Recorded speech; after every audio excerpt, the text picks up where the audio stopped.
So this is your observation post-conference for the observation on Tuesday. First of all, how's your day going? Really well. Do you want me to elaborate on that, or? No, you don't have to. Okay. So everything's good? Okay. For the most part. Okay, so I wanted to discuss one thing that I did notice right off the bat. Okay. As I noticed the students lining up at the door, you kind of greeted every single one of them with a fist bump and hi, how are you? So you built like this relationship and this culture in the classroom through utilizing that method. So why do you think that was important to do? I think that when you have a classroom full of potentially 30 people in the class, it's hard to make a one-on-one connection. And the goal when we talk about building a relationship is you have to build them with them individually. So when you're addressing and teaching class, you really don't have an opportunity to meet with every individual child. But if I can do it at the door and save time and see how their day was all at one within that 5 minutes, then I'm making those connections before they even walk in. So if they walk in with like they're having a bad day, because I fist bump them every day and I look them in the face, I can tell if their demeanor has changed. So when they enter, then I can squash that feeling of negativity immediately. If they're having a good day, I notice that as well. So I gauge their feelings and before they walk in, so I can address it at the door. Okay, so it's a way for you to kind of feel them out and see, where you might have a problem with for that day with a particular student or, okay. But also making connections at the same time. Exactly, okay. What do you think would happen if you didn't do that at the beginning of each class period?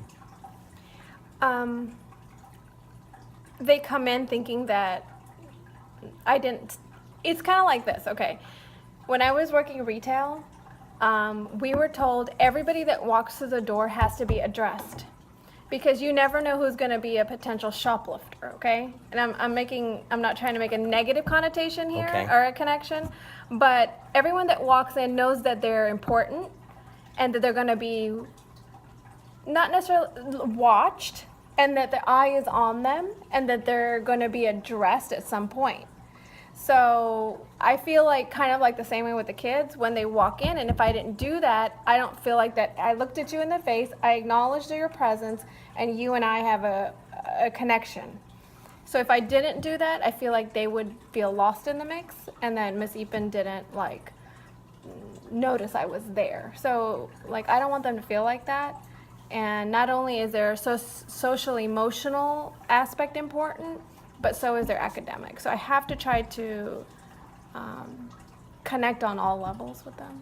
Okay, like a real special importance in their life, so that they feel, because then there's Maslow's hierarchy of needs. If you don't meet their basic needs, that you can't get to the next level, and that also includes their social emotional, right? Right. So that's another component that, as we as adults and teachers in their life, that they're sitting with an hour, 8 hours a day, you're just going to have to do that. Okay. The lesson was when you started out, you started to activate their prior knowledge of what they learned previous with a certain activity. We'll get to the activity in a little bit. Okay. Then we went into discussing the binomes, and you were doing a project. How would you, on a scale of 1 to 10, rate the lesson? The whole lesson, or just that component? Just that component. Or it could be the whole lesson. Okay. Activating the prior knowledge, no one's a 10. Right. I would say it was a 8.5, 9. Okay. I've been doing this a long time, so I kind of know where to go to activate the prior knowledge. It could have been a different activity, yes. That's why I didn't give it a 10. It could have been something different. It could have been lengthier. I could have hit more vocabulary from 6th grade, but I didn't have the time to do that. And so this is also pre-AP class, which means most of them come in with a very good base and understanding and knowledge base. So I figured 3 to 4 questions was going to be sufficient, and I tried to make it so that they were not just basic questions, rather they were kind of embedded with 2 or 3 concepts in there. And then I got to gauge, hey, what do they already know coming in? I also threw in a question that they didn't know as a prior knowledge piece to see where do we need to go? Because it was actually a 7th grade content piece. So I would say like 8.5, maybe a 9, to spend more time on it probably. Okay, so that kind of basically covers my next question of why do you believe you rated yourself 8.5? I knew that was coming. Okay, I thought so. I could see it in your eyes. You used a activity called whip around. Whip around. Could you explain how you use that to like engage the students and kind of their reaction based on that engagement? So it's the first time we were doing it. Whip around is a structured discussion strategy where students get to talk, but it's very structured because I have predetermined questions and they have a modeling piece which I show them how to do it. So I think they followed through pretty well. We're going to do it again at some point, but it got them to talk to each other because you learn best by talking to others. We're social beings, humans are social, so we have to interact with others. We don't want to sit there in front of, when we go to a training and hear the same person yap, yap, yap the whole time, we become disengaged. It becomes monotone for us. So when you hear other people talking and you engage with them, I think that they're just going to learn better from their peers. Now, there is the fear that kids might be getting the wrong information from each other, Right. but that is why we have to bring it back as a whole class to make sure any misconceptions were cleaned up. As I watched, I did, like you said, there was a lot of student collaboration, a lot of student interaction. No group was really off task. You spread them out, they grouped up really well, they grouped up fast, and then they went into work. And then when they did whip around, then, like you said, they collaborated, they engaged themselves in some meaningful conversation that allowed maybe one student they didn't get it, but the other student could help them focus on that. During a lesson, do you think there was anything you could have done differently that could maybe improved upon? Well, there's always room for improvement. Right. In that strategy or just the whole thing? Overall, was there anything? Yeah, that there you- is. Now that I think back on it, actually, I could have been a little more organized with where the materials were and how to like distribute materials. So that could have been a little bit better, and I could have had more materials out, I think. So the material component, but maybe giving the kids a little bit more boundaries as to where they can go, and to check with me before they leave to go outside, to close the door when everyone's back inside, something like that, a little bit more structure, so I'm a little more prepared. I think I should have been a little more prepared. Okay, so organization, more preparation will give you that. It'll sink your time a little bit better, so you're not. What about think so. let me.